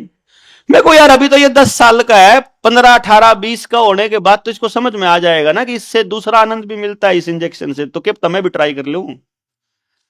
मैं घरवाली को बोलता हूं, यार पूनम अगर नोटों का ढेर लगा के खड़ा कर दिया और उसको कल को उसको रेलवे स्टेशन पे या रेल में बैठे कोई नशेड़ी मिल जाए, कोई अपराधी मिल जाए, तो मेरा बच्चा कितना सुरक्षित है? कब तक मैं उसको कैद करके अपने घर में रखूंगा? अगर मेरा समाज खराब है तो एक बाप होने के नाते मेरी तो ड्यूटी है उसको एक अच्छा समाज देने की। अगर मैंने उसको पैदा, मेरे जरिए वो पैदा किया परमात्मा ने, तो उसको एक अच्छा समाज देना मेरी जिम्मेदारी है, और मैं वो जिम्मेदारी देगा पैसे पैसे कमाने पर लग रहा। तो इसलिए क्या है, वो फिर इंस्टीट्यूट पे फिर मन नहीं लगा कि छोड़ दो यार इसे। वो बोला पहले नौकरी छोड़ दी, अब सारा कुछ सेट है, अब तू ये भी छोड़ देगा तो कैसे चलेगा? चल जाएगा यार, जिनके नहीं। हाँ, और नकली धन के पीछे असली धन क्यों बर्बाद करें? औलाद को क्यों, मतलब अब अभी उसका स्कॉलरशिप पे एडमिशन हो रहा था दूसरे कंट्रीज में, क्योंकि नेशनल चैंपियन है तो उसके पास नेशनल रिकॉर्ड है सारे के सारे, तो एक यूनिवर्सिटी 1 रुपया नहीं मांगती उससे एडमिशन का। अभी भी जिस कॉलेज में पढ़ता है फ्री पढ़ने लग रहा, स्कूल में भी फ्री पढ़ता है, फीस तो कभी दी नहीं है मैंने, उसके स्कूल की तो फीस दी नहीं, खेलने पे मैं अपनी मर्जी से पैसा खर्च कर रहा हूं। तो फ्री में उसका एडमिशन हो रहा है कनाडा की, अमेरिका की यूनिवर्सिटीज के अंदर, यूएस की यूनिवर्सिटीज में। और मैं घरवाली को बोल रहा हूं नहीं यार, मैंने किसी और की सेवा करने के लिए थोड़ी पैदा किया है, अपने गांव की करेगा, अपने समाज की करेगा, यहां रह के करेगा ना, काम ही तो करना है ना, कुछ ही कर ले यार, क्या फर्क पड़ रहा है? हम पैदा करें, खिलाए पिलाए, सांड पाल पाल के उनको देते रहेंगे, मतलब बुग्गी उनकी जोतेंगे में हमारे सांड है। सारे जवान कर करके सारा पंजाब खाली हो गया यार, बुढ़े बुढ़िया घर पड़े हैं, एकले पड़े हैं, पानी देने वाला कोई नहीं है। बताओ क्या, किस लिए पैदा किए थे इतने बड़े सूरमा? तो ये आदमी की गलती नहीं है, ये सरदार इतनी तरक्की कर रहे हैं, सरदार इतनी तरक्की कर रहे हैं, टीवी और अखबार और मैगजीन्स के अंदर सरदारों को यह बताया गया था कि तुमको पंजाब खाली, जब तक सरदार धरती पर रहेगा पंजाब की धरती को वो हड़प नहीं सकते, ये पता था उनको, इसलिए सरदारों की औलाद यहां से भगानी जरूरी थी, इसीलिए माइग्रेट करवाया गया था। It was all planned game था ये, कि अगले 30 साल में नहीं, चलो अभी नहीं, अगर काबू आ रहे तो ये 30-35 साल में इनकी जवानी बर्बाद करके कुछ को अपना नशे में लगा देंगे, कुछ को लौंडीबाजी में लगा देंगे, कुछ को मोबाइल पर खराब कर देंगे और कुछ विदेश भेज देंगे। ये पूरा गेम प्लान था, क्योंकि पंजाब, हरियाणा और पश्चिमी उत्तर प्रदेश की जमीन जो है ये उनको चाहिए, उनको हर हाल में चाहिए। उसके लिए आप विदेश भेजने पड़ो, आपकी जवानी खराब करनी पड़ो, नशा देना पड़ो, अपराध बढ़ाना पड़ो, आपकी खेती को बर्बाद करना पड़े, जमीन को बर्बाद करें, मशीनीकरण से आपको कर्जे में डालना पड़े, आपके समाज में जो कुछ करना पड़ेगा वो करेंगे, और वो प्लानिंग के तहत है सारा, क्योंकि वो ऊपर से देख रहे हैं। हम लोग उनके लिए कीड़े मकोड़े हैं कि 4 कीड़े इधर जा रहे हैं, 4 कीड़े इधर जा रहे हैं, देखो कैसे ये लोग, ये बाइक पे किक मारे तो हमको पैसा दे रहे हैं, कार में स्टलप मारे तो हमको पैसा देते हैं, मोबाइल खरीदो तो हमको पैसा दे, गाड़ी का रिचार्ज, उसका टीवी का रिचार्ज कराओ तो हमको पैसा दे, पंखा चलाओ तो हमको पैसा, मोबाइल चलाओ तो हमको पैसा, माइक चलाओ तो हमको पैसा, सारी टेक्नोलॉजी उन्हीं कंपनियों की जा रहा, उनका पेटेंट है। वॉशिंग मशीन, आपके पंखे की मशीन, क्योंकि हमारे बुजुर्ग बड़े मतलब प्रकृतिवादी लोग थे, हमारे बुजुर्गों का यह कहना था कि यदि आपके पास किसी चीज का ज्ञान हो तो उसका पेटेंट नहीं होना चाहिए, ज्ञान का एकाधिकार हम लोगों की कल्चर में नहीं है। लेकिन उन लोगों ने तो जो यहां पैदा हो रही है हल्दी का भी पेटेंट अमेरिका कराए बैठा। बताओ, हद की बात है यार। हमारी फसल का भी पेटेंट वो करवा के बैठा है, क्योंकि वो इंटरनेशनल ट्रीटीज के अंदर हमको लपेटना है। तो अगर किसान को बचना है तो इंटरनेशनल ट्रीटी से भी आना पड़ेगा बाहर, डब्ल्यूटीओ से भी बाहर निकलना पड़ेगा। उसके जाल से निकलने के लिए डब्ल्यूटीओ भी समझना पड़ेगा, उसको समझने के लिए पूरा वर्ल्ड इकोनॉमिक फोरम का गेम समझना पड़ेगा, यूनाइटेड नेशन समझना पड़ेगा, डब्ल्यूएचओ समझना पड़ेगा, एग्रीकल्चर पॉलिसीज समझनी पड़ेंगी, हेल्थ पॉलिसीज, एजुकेशन पॉलिसीज। वही लोग फंडिंग कर रहे हैं एजुकेशन पॉलिसी बनाने वालों को। आपका सिलेबस हरियाणा बोर्ड या पंजाब बोर्ड तय नहीं करता, आपका बोर्ड वहां अमेरिका से रॉकफेलर फाउंडेशन तय करती है। और हमको पता ही नहीं है, हम बच्चों को क्या पढ़ाना है, क्या सिखाना है, हमको मालूम ही नहीं है। क्योंकि हमको बताने वाले हमारे बच्चे, जिनके भरोसे पे हम लोग चले थे, बुजुर्ग स्कूल खोले थे कि हमारे बच्चे पढ़ेंगे, अंग्रेजी पढ़ेंगे, और अंग्रेजी पढ़ के अंग्रेजी षड्यंत्र खोल के बताएंगे। हमारे वाले अंग्रेजी पढ़ पढ़ के नौकरी के पीछे चल पड़े कि हम उन्हीं के नौकर बनेंगे। बताने थे षड्यंत्र, खोलनी थी बातें पूरी दुनिया के सामने, बताना था घर घर जाके, खेल और खेल खेलने लग गए हम दूसरे। तो ये बड़ा अजीब सा खेल बना। तो हमको पता लगा कि अब जब देखते हैं तो पता चलता है कि असल में वो आपकी जमीनें महंगी नहीं हो रही हैं, आपका लाइफस्टाइल महंगा नहीं हो रहा है। असल खेल क्या हो रहा है, आपकी मेहनत की कीमत खाई जा रही है। और मेहनत की कीमत कैसे खाई जाती है मैं आपको बता देता हूं। आप जो मेहनत करते हो, चलो एक काम बताओ मुझे आप, थोड़ा सा एग्जाम्पल, बड़ा सिंपल सा एग्जाम्पल है। किसान ने आज से 1000 साल पहले खेत में कसी चलाई 8 घंटे। उस टाइम पे ज्यादा ऊर्जा खर्च हुई होगी उसकी, या वो आज अगर 8 घंटे कसी चलाएगा तब ऊर्जा ज्यादा खर्च होगी? बराबर होगी ना। ऊर्जा ही धन है। मैंने कहा था ऊर्जा वाइब्रेशन एंड फ्रीक्वेंसी की टर्म में देखने लग जाओ भाई। आपने किसी के घर पे दिहाड़ी करी, उसके खेत में दिहाड़ी करी, या कहीं लिखा, या आप कहीं आप ड्राइवर लग गए, आपने ड्राइवरी करी, तो शरीर दिया ना, ऊर्जा दी ना अपनी। जो तड़की रोटी खा गए थे वह सांझ तक रोटी की जरूरत पड़ेगी, इसका मतलब रोटियां ने जो खाया था वो शरीर ने यूज कर लिया। यानी आपने अपनी ऊर्जा दी उसके किसी काम के लिए, तो वो बदले में आपको ऊर्जा देगा। तो वो आपको दे रहा है कागज का नोट, उसने भी वो अपनी ऊर्जा दे के ही कमाया हुआ है। अगर उसने वो ऊर्जा दे के कमाया है तो वो रुपया है, आपने ऊर्जा दे के कमाया है तो वो रुपया है। रुपए की कीमत है 777 मिलीग्राम सोना। ये किताब पढ़ी है, इसके अंदर सारी डिटेल है, ठीक है। अब 777 मिलीग्राम सोना आपने कमा लिया 1 रुपए के हिसाब से। आपने 100 रुपए कमाए तो आपने 7.25 रुपए कमा लिए। हाँ, ऊर्जा के बदले ऊर्जा मिलती थी, बिल्कुल, उसमें ऊर्जा के बदले ऊर्जा मिल रही थी। अब ऊर्जा के बदले 100 रुपए में 77 ग्राम हो गया, 70.7, वो 7.8 ग्राम बोल गया। अब ये खेल कैसे चलेगा? आज के टाइम पर 777 मिलीग्राम सोना और सुनार मारा कितने कैरेट है जी? 9400 का है।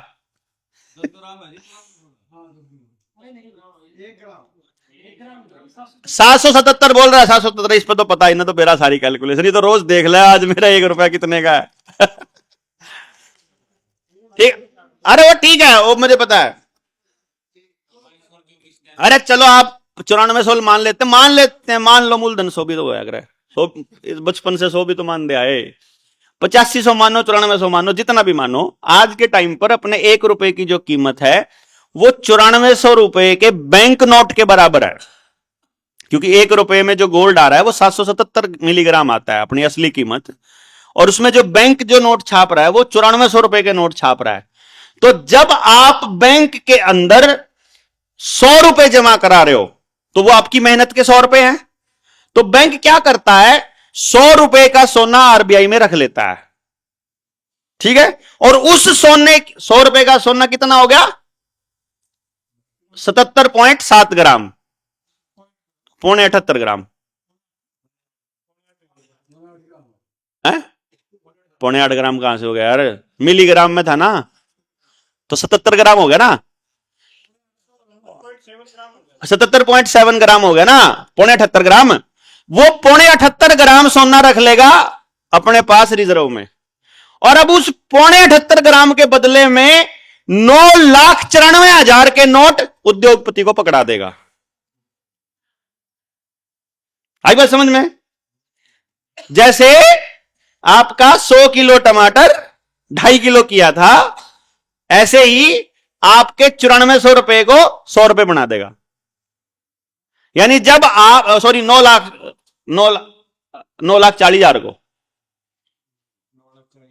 9,40,000 100 गुना में, सॉरी 9,40,000 बना ना। तो अब इसका मतलब समझे ना कैसे हुआ? 9,40,000 रुपए को 100 रुपए में तब्दील करने की कला केवल बैंक जानता है,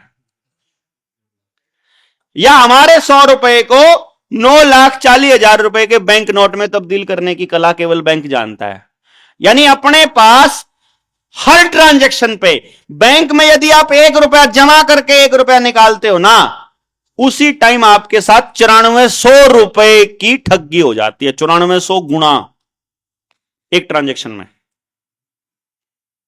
अभी नहीं समझ आएगा, मैं नोट पे जब बात करूंगा तो आपको समझ में आएगा कि कितना बड़ा खेल है ये, इस पर अलग बोलेंगे। अब आप सोचो, अगर देश के प्रत्येक नागरिक के साथ हर बैंक ट्रांजैक्शन पर लगभग 9,000 गुना की ठगी हो रही हो, वो देश कभी भी तरक्की कर पाएगा? कर ही नहीं पाएगा। और जिस देश में जा रहे हैं उस देश में भी, अब आप गांव में रहो या शहर में रहो, इसीलिए जो आदमी गांव छोड़कर गए थे उनके तो ऐसा काम हो गया जैसे कुत्ते ने हड्डी चबानी चालू कर दी हो। अब वो हड्डी जो है अंदर चुभ रही है, चुभ के उसमें खून निकला है जबड़े में, और वो खून आ रहा है। अब वो चूसा तो वो सोचा हड्डी में तो निकल रहा, अपना ही खून चूसने लग रहा है। वो जो आदमी गांव छोड़ के शहर आ गया, अब वो उस हड्डी को बाहर नहीं फेंक सकता। उसको लग रहा है यार कदे वो खून मिलना बंद हो जाए, और जब तक वो चबाता रहेगा तब तक वो अपने अंदर जख्म करता जाएगा। है विदेश जो गया उसका भी वही हाल है, कनाडा से आया वहां भी वही हाल है। देखो कमाल की बात है, गजब। बांग्लादेशी कह रहा है हमारे यहां रोजगार नहीं है, वो रोहिंग्या बन के हमारे यहां आ रहा है। जो बॉर्डर एरिया वाला आदमी कलकत्ता आ गया बांग्लादेश में, पश्चिमी बंगाल में, फिर कलकत्ते वाला थोड़ा और आगे आ गया। गांव का आदमी इधर महाराष्ट्र वाला कह रहा है कि मैं मुंबई आ जाता हूं, अपने वाला कह रहा है, गांव वाला बठिंडे वाला कह रहा है चंडीगढ़ चलता हूं, गांव वाला कह रहा है बठिंडे चलता हूं, बठिंडे वाला कह रहा है चंडीगढ़ चलता हूं, क्योंकि रोजगार नहीं है। और कमाल की बात यह, बिहार वाला कह रहा है कि हरियाणा पंजाब चलता हूं, हमारे वहां रोजगार नहीं है। और हरियाणा पंजाब वाला कह रहा है यहां रोजगार नहीं, कनाडा चलता हूं। और कनाडा वाले कह रहे हैं यहां रोजगार नहीं, हम कहां जाए, फिर वो वापस आ गया।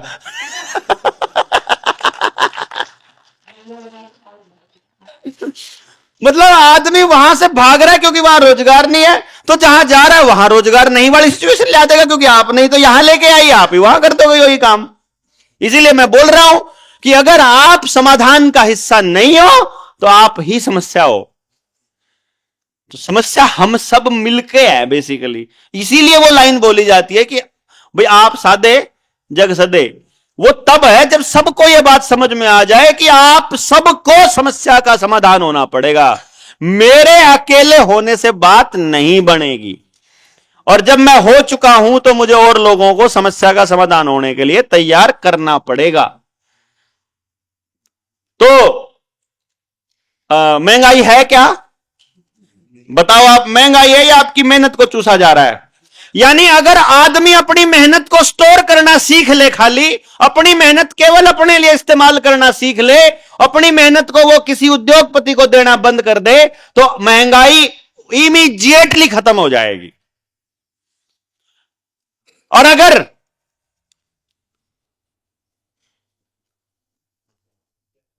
मैं ज्यादा नहीं कहता, जिस दिन मेरे पास लिखे हुए 1 लाख लोग आ गए, लिखे हुए, जैसे आप लोग आए हो, आपने कहा मैं बात समझ में आ गई है, आप निकल के समझाने के लिए तैयार हो समाज को, आपने अपने गांव में कहीं पे भी समझा दिया, कुछ भी समझाया, और हमारे पास खबर आ गई भाई फलाने बंदे ने अपने 10 लोगों को समझाया, उसमें से 1 आदमी तैयार कर लिया। ऐसे करके समझ के समझाने वाले जिस दिन 1 लाख लोग आ गए, मैं और ज्यादा तो कुछ नहीं कहता। पेट्रोल का रेट क्या है? 100 रुपए मान लेते हैं। कितने 100 रुपए के बैंक नोट कितने रुपए हो गए? 100 रुपए के बैंक नोट 9400 डिवाइडेड 100/94 करो ना। 100 रुपए है ना। 100 रुपए के बैंक नोट 9400 बैंक नोट 1 रुपए के बराबर है। तो 100/9400 कर, 1/94 कर, कितने पैसे बने? 1/94। 1/94 करना है। 0.010 ना, 1.010। यानी इस हिसाब से 1 पैसे में 1 लीटर पेट्रोल आना चाहिए, जो आज सोने का रेट है और जो भारत के रुपए की करेंसी है। क्यों? 1 पैसे में आना चाहिए ना, है ना? 16 पैसे बनते हैं। ले भाई, मैं घोषणा कर रहा हूं, अगर आप लोगों को ये बात पे यकीन ना हो तो, क्योंकि वो कहा अगर बोला बेटा तो यही था। जिस दिन 1 लाख लोग आप लोग लिखे हुए आएंगे ना कि ये 1 लाख लोग अपन तैयार कर दिए और इनको पूरी बात का मतलब समझ में आता है, और ये लोग तब तक पीछे नहीं हटेंगे जब तक बात का सोल्यूशन। देखो भाई, मैं ये कह रहा हूं, हमने बैंक वालों को क्या बोला है? अभी हमने लोन, आपका आवेदन लगा है किसी का आप में से? लगा है? कितने का लगा आपका? इनका 30 लाख का लगा। आपका जो आवेदन गया कितने रुपए का गया?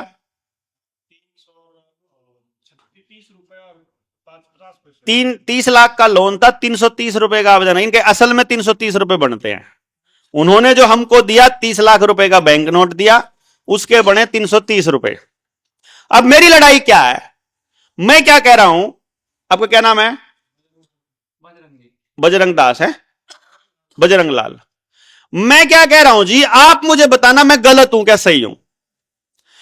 इन्होंने आवेदन लगाया जनता सरकार मोर्चा की तरफ से। इन्होंने कहा तुमने हमको जो 30 लाख रुपए दिए ये फर्जीवाड़ा किया तुमने हमारे साथ, ये लोन देके, ये गलत था, और इसकी कीमत इतनी बनती है, जो मैंने मेहनत की है उसके हिसाब से 330 रुपए बनते हैं जो तुमने बैंक नोट दिए हैं। और हमने बैंक को एक आवेदन दे दिया।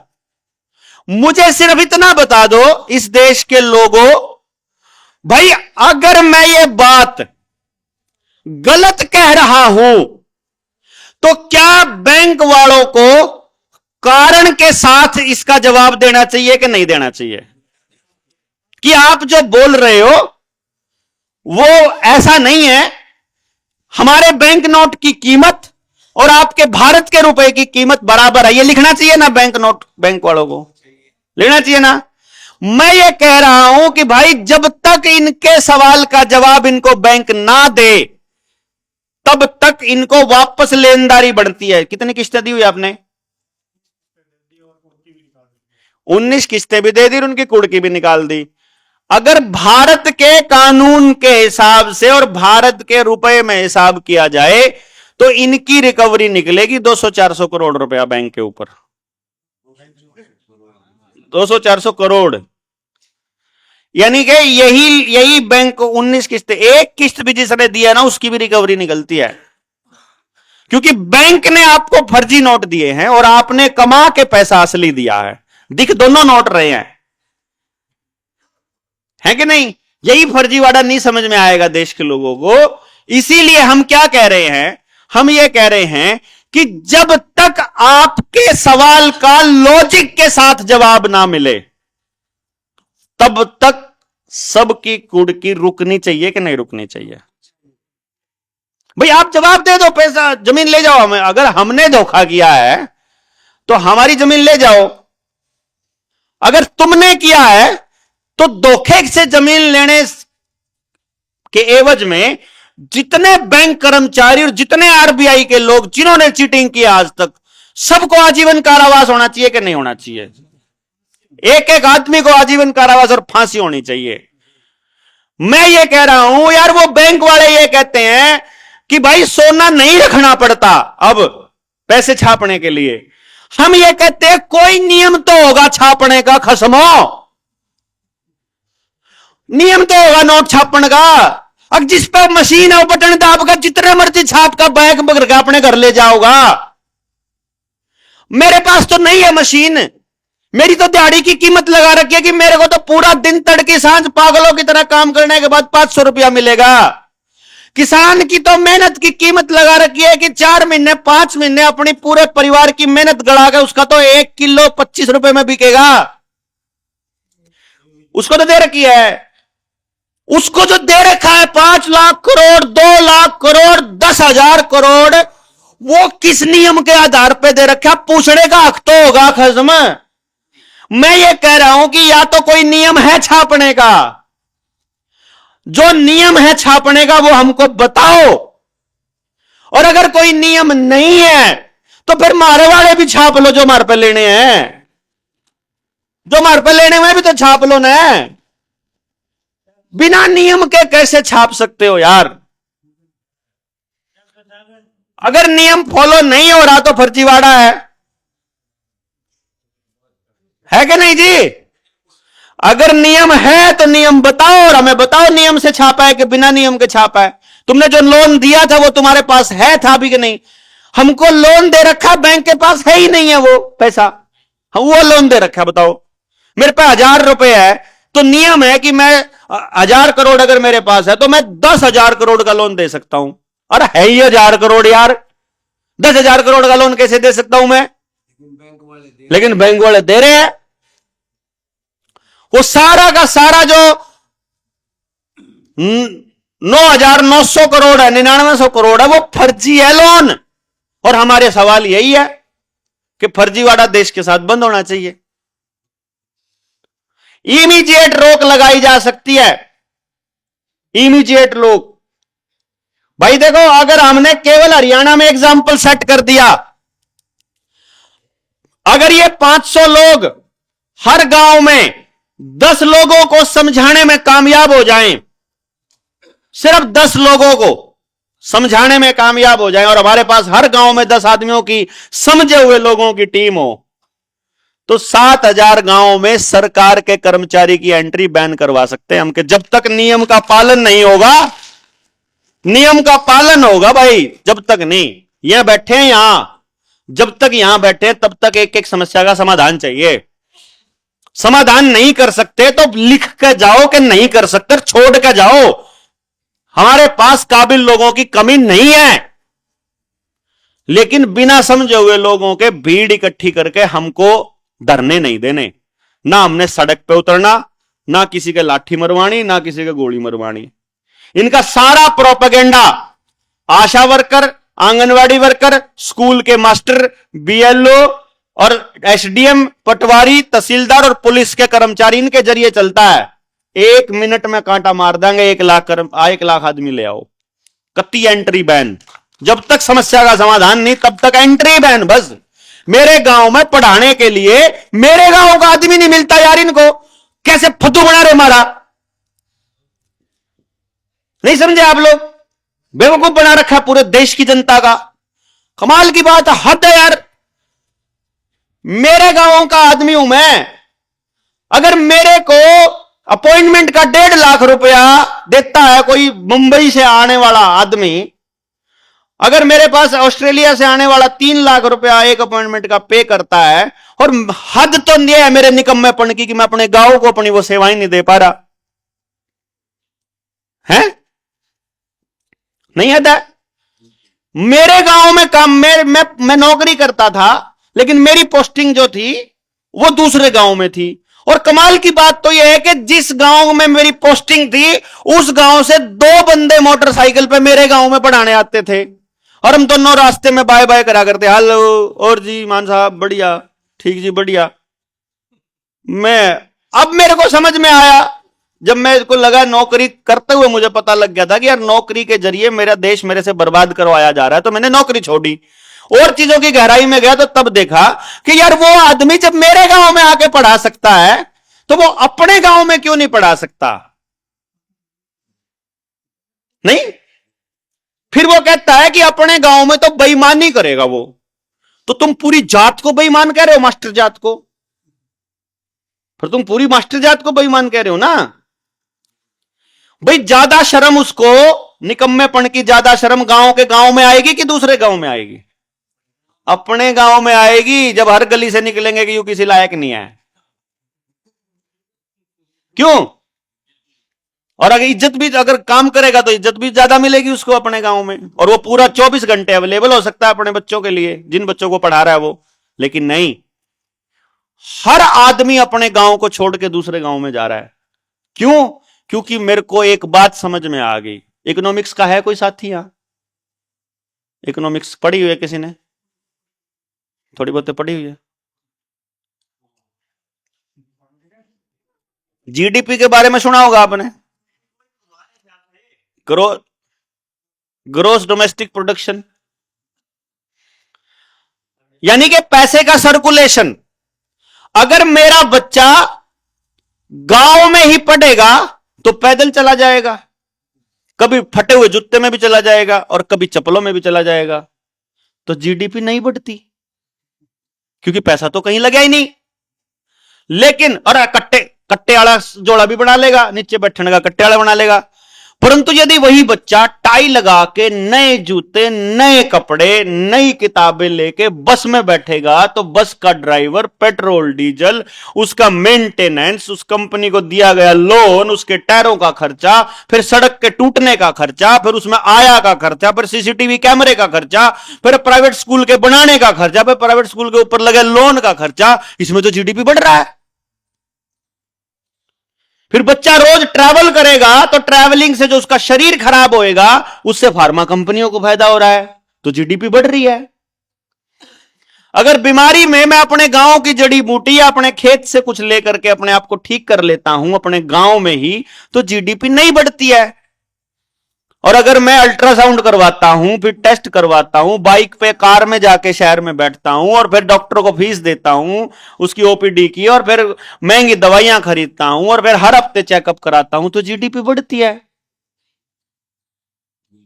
इसका मतलब आपके स्वस्थ रहने से जीडीपी घटती है और आपके बीमार होने से जीडीपी बढ़ती है। अर्थात आपका विनाश ही देश का विकास है। इसका यह मतलब हुआ ना, विकास का आंकड़ा जो है वो जीडीपी से है, और जीडीपी का आंकड़ा पैसे से है। तो पैसा यदि आप ट्रांजैक्शन करोगे तो जीडीपी बढ़ेगी, पैसे का लेन देन नहीं करोगे तो जीडीपी घटेगी। और पैसे का लेन देन नहीं करोगे तो आपके पास धन इकट्ठा होएगा, यह कन्फर्म है। यानी कि अगर देश का विकास चाहते हो तो प्रत्येक नागरिक का सत्यानाश होना जरूरी है। और यदि आदमियों का विकास चाहते हो, आदमियों की तरक्की चाहते हो, तो फिर देश के विकास के आंकड़े छोड़ने पड़ेंगे। और हम लोगों को ऑनलाइन यह बताया गया कि देश तरक्की कर रहा है, बताया गया, हमको नहीं पता कि सच क्या है। गांव का चमार जुत्ती गांठेगा, जुत्ती बनाएगा तो जीडीपी नहीं बढ़ेगी भाई। कुम्हार घड़ा बनाएगा तो जीडीपी नहीं बढ़ेगी, लेकिन एल्युमिनियम के बर्तन में बनाओगे तो हार्ट अटैक होंगे, तो जीडीपी बढ़ेगी। समझे ना?